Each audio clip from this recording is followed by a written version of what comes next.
to first open it up with, what would you want to talk about? Is there anything that, if this is your platform, we're going to go to your audience, what do you want to talk about?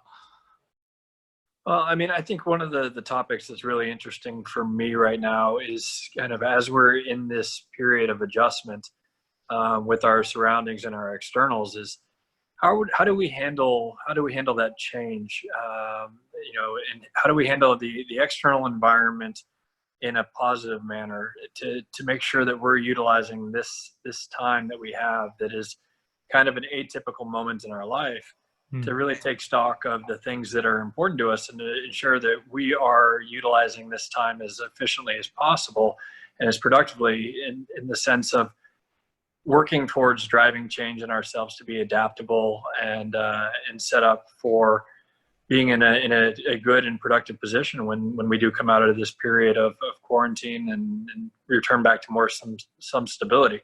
For me, it's about how do you ensure that you're utilizing this time as a lifetime rather than dead time. And I think that that's kind of one of the pitfalls that's easy to fall into when we get stuck into these routines that we've kind of found ourselves in over the last month and a half. So I don't know, maybe we can talk about some things that we're looking at to help make that adjustment as easy as possible and as productive as possible. Yeah. Okay. And I really hear adapting in the unknown, right? Which is a consistent element. If you're paying attention in life, especially to being alive, you've got to be in this unknown part, right? And at least from all the conversations I've been watching or listening from you and what I've seen on Facebook, the Stoicism, all that's really about, internalizing it and like what's going on internally while this unknown world is adapting or, changing rapidly for us. So yeah, I think we should definitely go there. Maybe also I want to know, where do you feel like there's juice for you in the conversation? Like, there's one part in contributing, right? But like, where is the part that you'll get? Where are you discovering? What is the topic, and maybe it is this topic, but where in this topic are you discovering more? And let's start there. What do you hear? Yeah, I mean, for me, it's about really coming down to, you've heard me talk a lot about the different Stoic principles, but in reality, there's a framework that I utilize and I fall back on just about every hour of the day, which is this concept of perception, action, will. So the Stoics really believed that everything started with having the proper objective perception of things. And so that's particularly important for us right now, in the sense that if we can have clear and objective reasoned thought, it allows us to take stock of situation and to immediately dissect it into the things that are external and therefore outside of our control, and the things that fall within our control, which ultimately comes down to how we choose to respond to particular situations. And I think that when you view the world from that perspective, it frees up a lot of mental bandwidth, and it removes a lot of negative emotion like anxiety or fear, frustration, and allows you to really focus your energy towards productivity and figuring out how do you move forward and work within the confines of the ability of that which you have the ability to exert influence, and at the same time to willingly accept the things that you cannot change. And doing that allows you to not just look at a situation and say, I can handle this, I can deal with this and persevere. It says, I not only can I handle this, but I can embrace it. I can make this good. And so recognizing the things that you cannot control and redirecting them to the things you can, that's really where I get excited and try to simplify my world, and also the interactions that I have with other people to help them see that from that perspective, and to realize that the situation isn't as imposing as you might envision it at first glance. When you take a second to step back and really look at it from that objective lens, things become a lot simpler. And that's kind of where a lot of my time spent mentally over the last several weeks. Okay, got it. And so let's dive into the perception part. And, I've heard you speak a little bit about it, but I'm going to have you set it up just for this conversation. you said it's really about finding out what it is that we are in control of and what we aren't, right? And that clarity will actually free up a lot of bandwidth, et cetera. So is there anything more you want to add to the how, or, how it is that you actually can perceive or see more clearly? Yeah, I mean, there's a couple different exercises that you can use. One of them, is referred to as cognitive distancing, and the idea behind that being that oftentimes we internalize things that happen to us as being much worse than if we were to take that same situation and envision it happening to someone else. So let's use an example. I think you might have heard me say this in one of the podcasts, is that say you have friends over for a dinner party and you prepared for hours trying to get everything ready, and it's about time to set the table. And all of a sudden you realize that you've left the main dish in the oven for too long, and you've burned the main course. Now, you might get insanely frustrated, and you might think that the entire night is ruined. And that might cause the rest of the night to be ruined for you. Whereas if you were the guest at somebody else's house and that happened, you would roll with it so much differently and realize that it was just a simple mistake. That the reality is you're going to have plenty of food to eat. In fact, you're there to enjoy each other's company, and you have no ill will towards the person who burned the food. You realize it was an honest mistake. So when we view things as though they were happening to someone else, we're much kinder and much more tolerant of things than if we immediately look at how that makes us feel in that moment. So that's the cognitive distancing thing. And that's one area that I think is very helpful. Yeah, totally. So was there any other tools that come to mind? Yeah, I think that the second one that comes to mind is one that's actually kind of fun to work through, and that's the use of contemptuous expressions. Okay. And so the idea behind that really is that oftentimes we like to create these adornments, these embellishments to the things that we desire or the situations that we encounter, whether they cause fear or anxiety. They introduce these negative emotions. And so what's a very helpful exercise is to use the bluntest language possible to break down a situation or a feeling you have into its most essential components. So, an example of this would be perhaps like with material things, when maybe there's, somebody's particularly proud of the clothes that they wear and very flashy and showy. If you take a step back and you look at that, and maybe that causes a bit of envy or desire to have the same thing. If you take a step back and you break it down and realize that that's just cotton that's dyed with various pigments and has a name brand associated with it, it's not any different than something that you might find that provides the same functionality. All of a sudden it loses that power to elicit that desire out of you, or to break something down and to realize that, I wish I had more money to be able to afford this expensive steak. Well, the Stoics, Marcus Aurelius in particular, used to say that fine cut of meat that you desire, that's actually just a dead pig or a dead bird. And all of a sudden you see it from a different perspective. Now, the same thing can be done when you look at situations or people. You can realize that this person of power, this power that we interpret and we internalize and say, I should feel this way. Well, there's so much common ground between that person and ourselves. And we look at the mortal characteristics, we realize that there is no reason for that reverence, for that sense of feeling inadequate. And so I think having that perspective and to be able to break things down to the common core through contemptuous expressions is really helpful. So that's the second one for me. Such a unique perspective about how to get to the reality of it, right? Or it seems though, and I'm curious, is the overall intention to diminish the envy or desire that you're having? And I'm wondering where else this applies, or it's minimizing the overall, I guess, emotion I might feel for anything, right?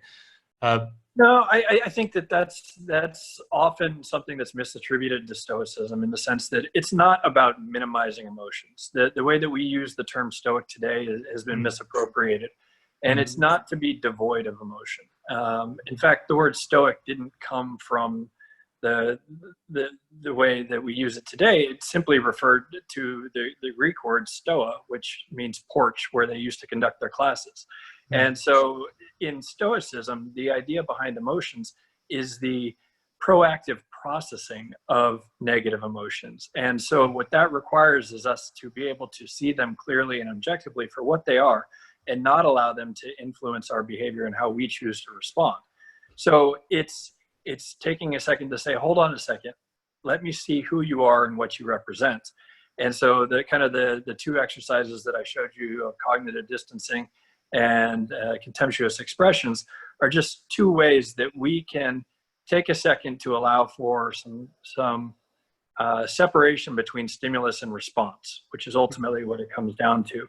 Okay. To say, let me not rush in and be swayed by my emotions to guide my response. I want to feel them. I want to acknowledge them and recognize them for what they are. But I need to choose my response through clear and rational thought exercises. And that's ultimately where it comes down to. It's not saying that we should stop feeling emotions. In fact, whenever you put situations in their proper place, it allows you to appreciate with even greater clarity some of the emotions that you want to experience. But we also have to be cognizant of how we allow those emotions to impact our behaviors. Yeah. But there's something here that I definitely want to keep digging into. And it's in the word contempt, right? And having contempt for something, I guess let's clarify what I happen to think that means is like it's a rolling of the eyes. It's I'm superior to, there's like a drawing up of like this isn't it, right? It's like having contempt is that's what I would say that is. And I'm curious if you align on that or how you might see that differently. What do you say? Well, I think that I think that there's by definition of contempt, you're absolutely right. But when I look at the way that we use it to assess our desires, I think that one of the things I talked about in the podcast today was this connection between desire and power. And the things that we desire often exert unnecessary and inappropriate power over our lives.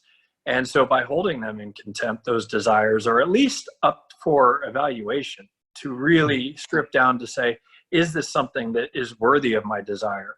By being speculative and investigating, you can understand whether it's something that there is that you should allow to capture your attention and your mental capacity. And so, I think it's just about reminding ourselves to be vigilant about the objects of our desire and what they are at their common core.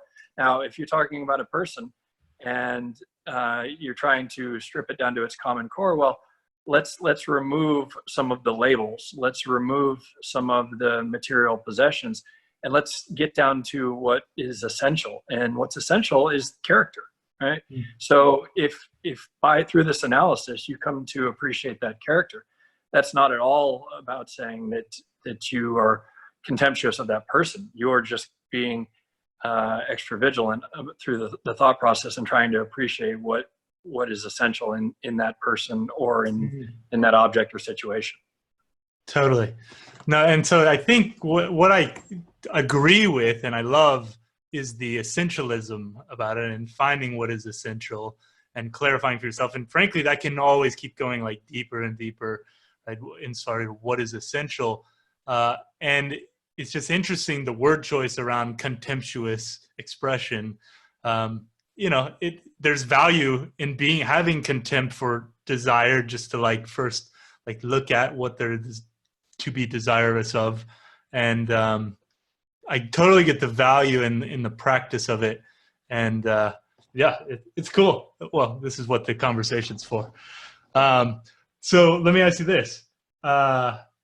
First off, anything else you want to say about contemptuous expressions or? Well, I think to kind of go back and just put a bow on it, it's not about looking down at anything or any other or anyone. It's more about a reminder to yourself of something that Marcus Aurelius said, which was to treat people as they deserve. Be strict with yourself and tolerant of others. Right. So this is not something that you expect others to do in every situation. It's a reminder to yourself to take the time to allow for that opportunity between stimulus and response, and really examine things, and to say, let me see what you are and who you represent. It's not an expectation that that's the way that everybody should go about. But if it helps you through your process to see objectively and clearly, then, and it works for you, then great. But, yeah. What's so funny, you say that, be strict with yourself and tolerant of others, and I just thought about your example around the cognitive distancing, right?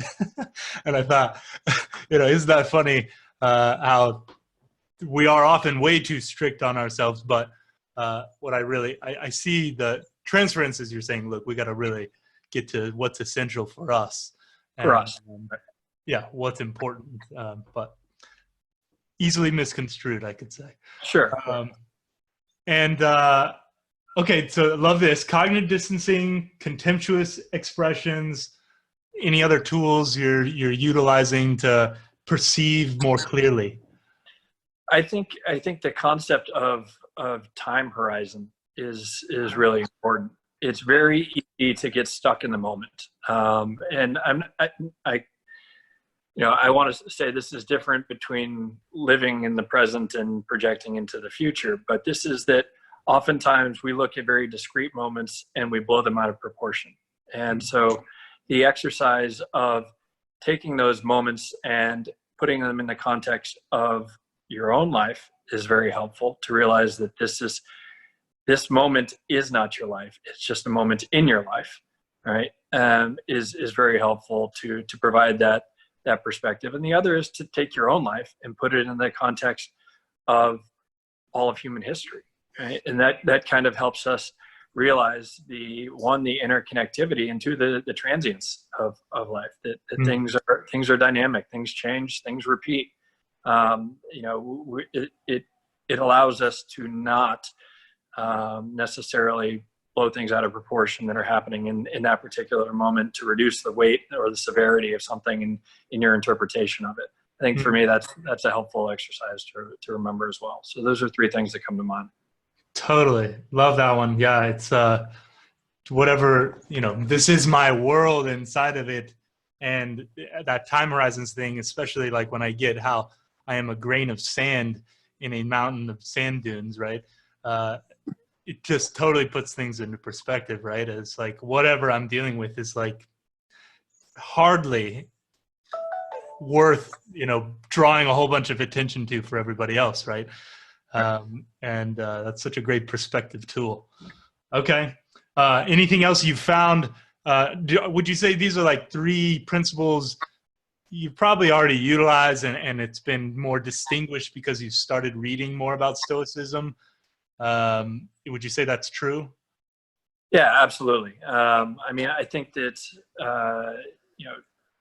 I'd say for the last 3 years, I've been studying and reading about Stoicism, and began to assimilate some of the teachings into my life and experiment with that, and kind of work through it and figure out what was most effective for me in making sense of various situations, and looking for how that caused my behavior to change, and what sort of guardrails it put up. Because keep in mind what Stoicism was intended to be. Philosophy in its classical sense is essentially like a life operating system. So it was intended to provide guidance for how to live a good life, and how to handle various situations, to give us a framework within to operate. And that's something, that structure is very helpful for me whenever I get stuck in a situation, or I find myself in new territory, to have some guardrails, to always kind of force me back into my lane and somewhere I'm comfortable with. And so for me,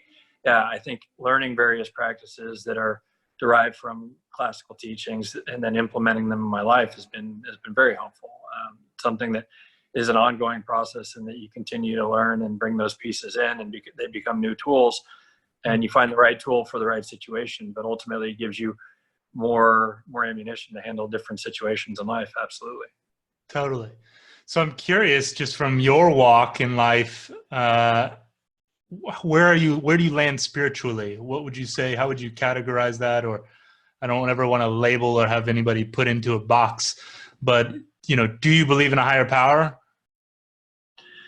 Yeah, I do, and I think that this is something that I don't have a full definition for myself as far as what that means. I think that one of the things that I've really enjoyed over the last year and a half is looking at other perspectives. I mean, we're a world of over 7 billion people, and everybody has their own belief system, and comes from different backgrounds and cultures, and their traditions that were passed down through millennia. And as I got deeper into the Stoic teachings, one of the things that I wanted to do was to understand other schools of thought. And so I spent time studying the Epicureans, and then I spent time studying Buddhism, and then reading into Hinduism. And obviously I have a much deeper appreciation for Christianity from where I grew up. And what was really fascinating is just that if you look at these disparate, at least on the surface, schools of philosophy or spiritual teachings, there's so many consistencies across all of the different the different schools. And it comes down to it's not that complicated. That people for millennia and from different cultures have found these commonalities about what's important in terms of how to live a good, fulfilling, rewarding life, and how to interact with other people, and appreciation for the interconnectivity of different people and how we need to treat each other. I think an appreciation for all that exists on this planet. There's obviously a difference of opinion of where that came from, but I think from me, it's a very beautiful thing to appreciate this world and to realize how incredible it is that it's put together the way that it is. And so a belief in a higher power, I think absolutely what that looks like, something I'm still trying to define. I think there's so much to be amazed here, and to be amazed about here, and that there was some intelligent design in allowing it to come together. And that's something that you see consistent across these different schools of spirituality or philosophy, the appreciation for that construction. Obviously, the interpretation and the histories vary, but there's a lot of common cores across the different ways. Love that. Yeah. I mean, I guess my expression or thought around that is all roads lead to Rome. Right. And I love the different perspectives that every one of the religions brings. And I think what I would love to actually bring more highlight and talk with engaging and intelligent and well-rounded perspective-wise individuals like yourself is, kind of what are some of the underpinnings that have us so tied up and not getting that we are all just one, right? And we are so 99.9999999% the same, right? And this one part, which is a fundamental part, which is the perspective maker, right? And like, that is the only thing that's so different. And it's just like the smallest part, right? But first, if there's anything you want to say to that, by all means, but I'd love to get back into how Stoicism and this philosophy that you resonate with so much, how is that either the bedrock or, how is spirituality the bedrock? And like, how are you finding that they are complementing each other? Or, like, what have you discovered because of, you could say it was, this is life, and because I found it, and because I've been diving into these principles, here's what I've discovered about myself. I'm really curious around your own transformation spiritually. Maybe that's the context I want to know about. Like, what has happened since you've really dove into this stuff? Well, I think that for me, it's really allowed me to slow down and focus on the areas that I think are most important, that I appreciate most in life, and that allows me to then direct my energy towards taking an honest assessment of where I'm at, and then working to make progress towards where my goals are. And I think that prior to really having any philosophical grounding and having that life operating system, we become very reactive, and or at least I was. And I wouldn't have had a firm foundation from which I could then invest my time and my attention. It was whatever was most pressing at that moment. And I think having the ability and learning how to dissect situations and look at opportunities from a more objective lens has really given me that peace of mind, that stillness to go out and invest my time and my attention where I think it matters most. And that allows us to go make progress in this transformation that you talked about. And for me, having that grounding is essential. That's really probably the biggest benefit for me. Yeah, well said.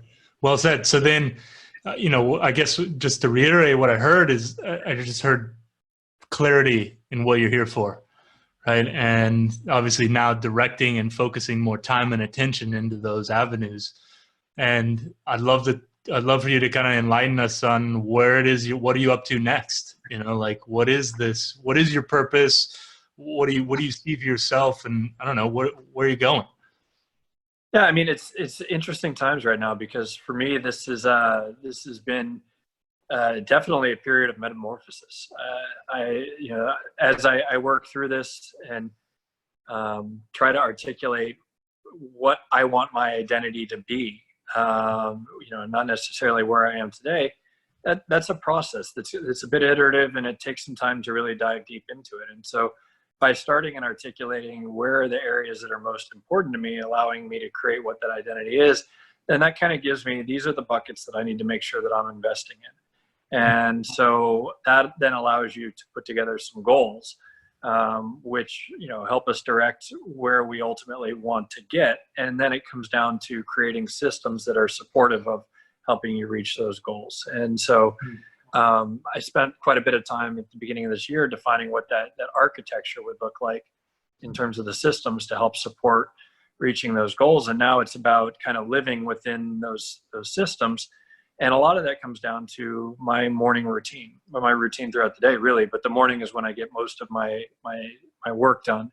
It's the most productive time for me. It's when I feel the most creative and the most motivated to go out and really get things going. And so I had always, for the last couple of years, spent time when I wake up reading a bit of Stoic philosophy, and came from the Daily Stoic, which is from Ryan Holiday. And it would just be a short little passage, a little meditation for me to kind of chew on and think about for the rest of the day. And then I began to incorporate journaling into that. And so some responses to some of the prompts that were offered in the Daily Stoic. And that helped take me a little bit deeper into my own thoughts and to make sense of them.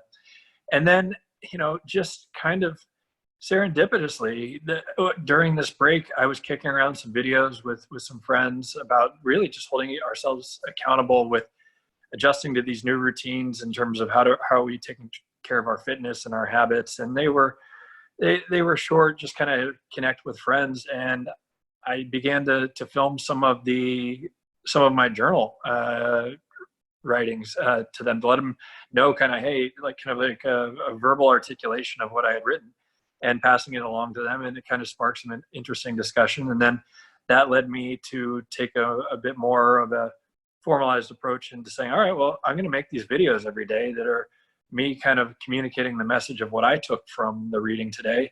And I'm going to share them with people on my social media accounts. And the response that I got from that was incredible in terms of getting people exposure to alternative perspectives, things that had helped me that I didn't realize wouldn't be so beneficial to others. And there was value, not just from the people on the other end, but from me going through that process of saying, all right, well, this is what I took from the question that I've been mulling around. Now, how would I then verbalize that and communicate it to somebody else? And that caused me to go even deeper, right? To become a teacher and something, you have to become an even better student to properly understand the material.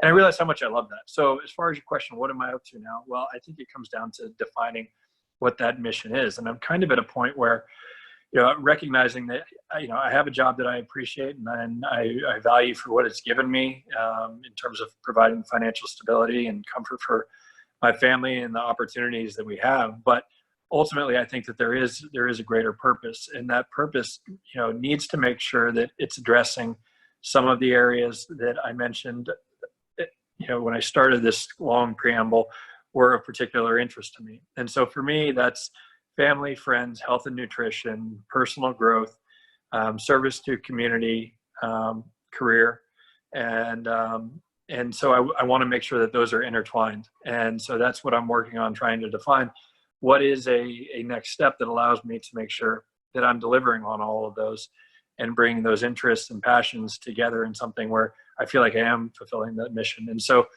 far, working through these videos and the communication with others has opened up new opportunities to go out and have discussions like I'm having with you today, to kind of bring this message and get people thinking about some things that might be helpful in their own life and that I found particularly useful. And we'll see where this goes from next. But for now, I know that it's been a really powerful force in my life and caused me to rethink some of the time and attention from my side as far as where do I want to spend that and go forward. So very exciting. Like I said, a bit of a transitionary point in my life, and one that excited to see where it goes next. Hell yeah, man. Hell yeah. And, I think I'm curious what you think about this, because what I think is called for nowadays from our leaders is that we're going to do it with them, and compared to or distinguished from the person on high who's telling you this is how to do it. It's really more of a team-based, like, you're going to come with me on this journey. And I've just noticed for myself, the people that are my mentors, the people that I'm regularly with, is they're not the authority and they know all, and they're not resting on their laurels. They're in discovery, and they are a student of the game, and they are always in it and ready to say, I don't know it all, but here's what I'm coming from, right? And it's really prompted this saying that I keep saying over and over so far, and it's that knowing is your limit and knowledge is your launch pad. And it really is like giving me free authority to go out and I'm going to discover with you, brother. Like, I don't necessarily know, but we're going to find out together. And I wonder how that lands for you, and what access that may provide, if any, and what do you hear? What are you hearing? I mean, I think that's a fantastic perspective, and it's something that resonates really deeply with me. I think you've got to live the message that you're communicating, and you also have to be authentic about understanding where you're still developing. And so, if you've watched any of my videos, I've learned, I can't even believe I got to this point where I'm very content being vulnerable and putting myself out there, saying, this is something I'm struggling with. This is something that I'm working through. Now, I understand what I'm supposed to be doing here, at least in theory, but putting it into practice is very different. You can understand what, the best intent, but to truly live it out, it requires, practice. It requires presence of mind. It requires not getting it right the first time and continuing to work through that. And I don't pretend to have any of these skills mastered. In fact, I have to remind myself all the time. There's tricks that I've learned for that. But I mean, even right now, I'm wearing a japa mala right here on my hand, which for me is my reminder of whatever. So before I go to sleep every night, I define what my mission is for the next day. What is the one thing that I want to keep in mind and focus on the next day? And the japa mala for me serves as a reminder to not stray too far from that mission, right? And because I will forget, and I need to continually work on trying to hit these points that I'm working on with enough regularity to where they become almost second nature. But that doesn't happen overnight. And so to do this with other people and to be able to share where you're struggling, but also provide guidance where you think it might be beneficial to them, I think is the only way to do it. Like, it can be very isolating to try to go through transformation on your own. because you question yourself, you question whether what you're doing is correct. You might feel ostracized from the person in the group that you're transitioning away from. And so I think having people with you through that process is essential. Otherwise, it can be a very lonely and unsure world. Yeah, so, I'll even add slow. Yeah. Just not very fast. Okay, got it. Awesome. It was so rich, and I love all the input you put there, because you're right. I mean, it's the core of authenticity. It's like what's ringing true for people is just like people who show up like you, and they're like, look, I don't have this figured out, but I'm committed to figuring it out, right? And that's like what it's about. So I want to dive a little bit more from the perception. I think, is there anything else you want to say from that leg of it that you feel like you really want to put in around seeing or knowing clearly perception before we move on to action? No, I think that we talked about that. I mean, really, it's about providing that clarity, understanding where the emotions are, being aware, trying to have unbiased thought. I think we covered a lot of that already. So yeah, that's okay. Cool. All right. So then, inside of this third leg, and these three elements are, say what again? Perception, action, will. And like, what's the umbrella term for this, for these three? They're the three Stoic disciplines. So the discipline of the mind, the body, and the soul. So the discipline of the mind being perception, the discipline of the body being the action, and the discipline of the soul being the will. Awesome. Love how you broke that down. So let's talk about action. So discipline of the body, which of course naturally comes to mind, physical fitness and health and diet and, you know, everything it takes to have the right body. What else, you know, do you see that where are the other elements that come to mind? Well, I think that okay, so there, with respect to discipline of the body, I think it probably goes a bit broader than just the physicality. You know, this is our response, whether that's physical or mental. So how do we choose to respond? So whether that's physically or emotionally, that's ultimately what it comes down to with action. Because in the end, you know, that's all you control is how you initially respond and how you interpret things, not necessarily what the ultimate outcome is. And so that's, I think the distinction is that our ability to actually control things is relatively limited, and it's confined to really how we interpret things and how we choose that initial response, physically or mentally. Yeah. And I guess I really got how the perception and why that's first in the lineage, because a lot of the emotion and the physical action is going to be stemmed from the perception, right?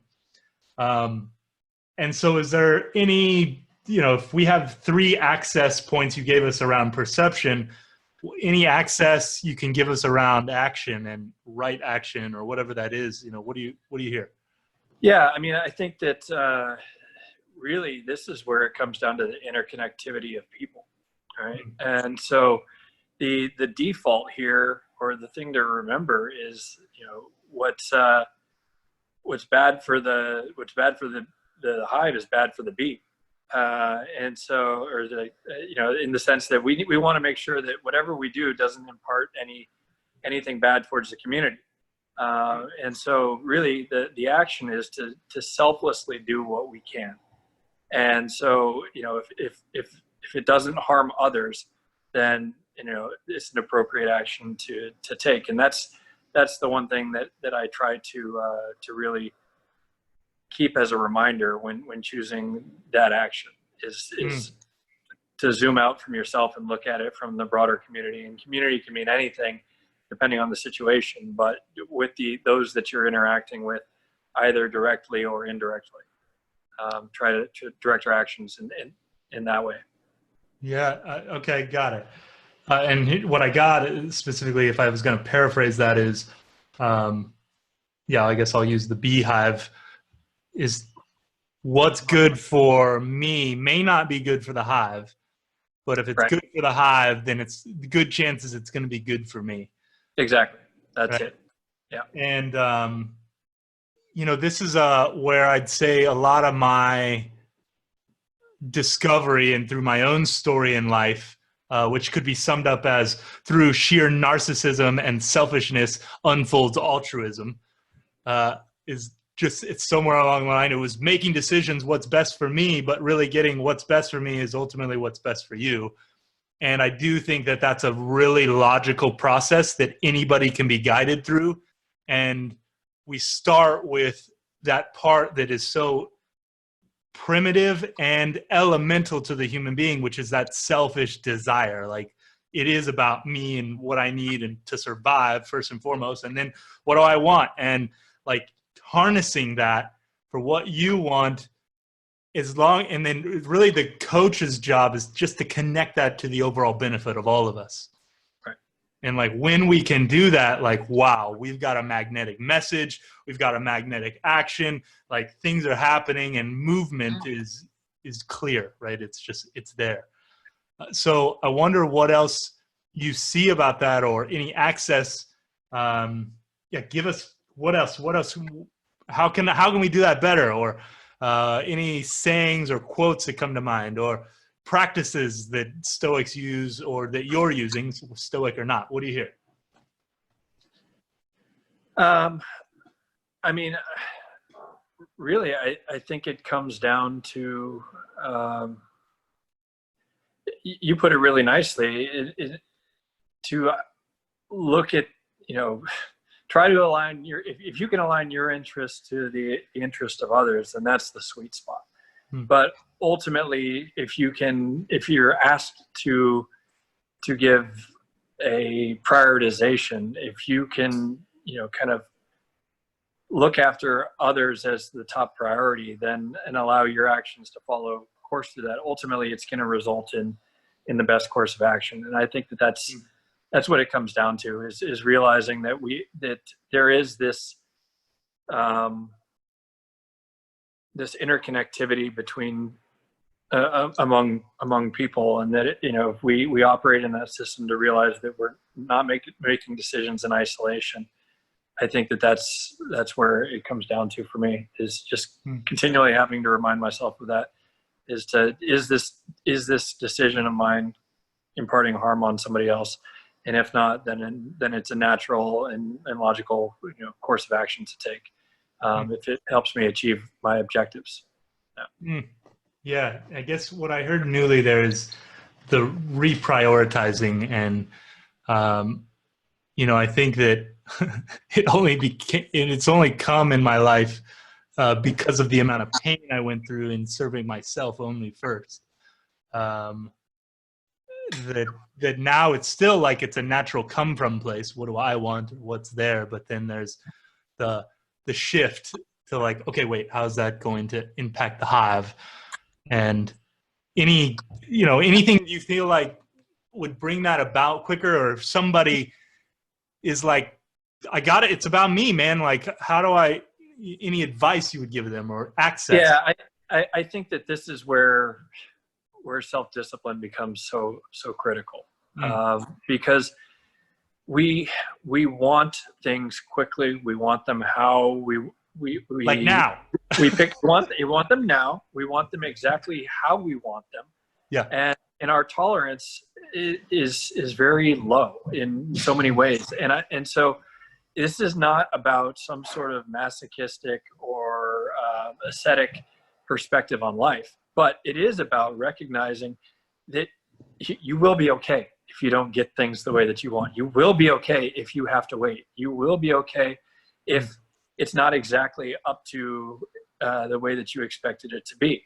And so I think that there are some exercises that we can go through to have those those stressors introduced into our life that allow us to realize how resilient we are. Those stressors, as you might have heard me talk about in one of the other talks, that allow us to become more resilient and more capable of responding and being tolerant in the right way, so that it doesn't become about, what do I need in this very moment? And when you do that when you get that patience and that tolerance, it allows you to take that perspective in terms of what is the appropriate action for the greater good, not what do I need in that moment. And so that's where that self-discipline is critical. Without that, you become a slave to your impulses. And so I think there's a lot of time that I spend in developing that self-discipline in a variety of different fashions, so that whenever I need to call on it, it's there. Mm. Mm. Yeah, you just made the greatest case for self-discipline. It's helpful, man. I'm telling you. Yeah, and I just recognize in my own self, I'm like, yeah, I could use more discipline. so there's plenty for us to talk about there. But you know what? Here's what I want to say. I only have 3 more minutes, and I probably should close this down within 2, just so I can hop on to my next call. Because one of my disciplines is doing what I say I'm going to do and showing up on time. So, here's what I just want to acknowledge. First off, this is a really rich conversation, and I really love communicating with my buddy, Jimmy Donovan, but also just the subject matter is so rich for me. And I definitely want to cover will at some point. So we should definitely hop on the horn at least in the next week and pick up where we left off here. And let's do it. That's where I'm going to leave it here. Anything else you want to say? Or no, I mean, I think this is great. The more that we can have this kind of dialogue and explore different perspective. Obviously, I'm coming from what I've been learning and practicing over the last couple of years. You have your own set of beliefs and interpretations, and you hear things that I say, and you pick up on different threads, and we can run with them. I love it. So I think there's a lot of value in having these kind of conversations, and hopefully people find it valuable for their own thought exercises and practices as well. Hell yeah. And even if they don't, at least I did. Yeah, exactly. I got something out of it. Best hour I've spent so far this afternoon. Right on, brother. All right, man. I'm going to leave you. I love you. We'll talk later. Cheers. Right, everybody.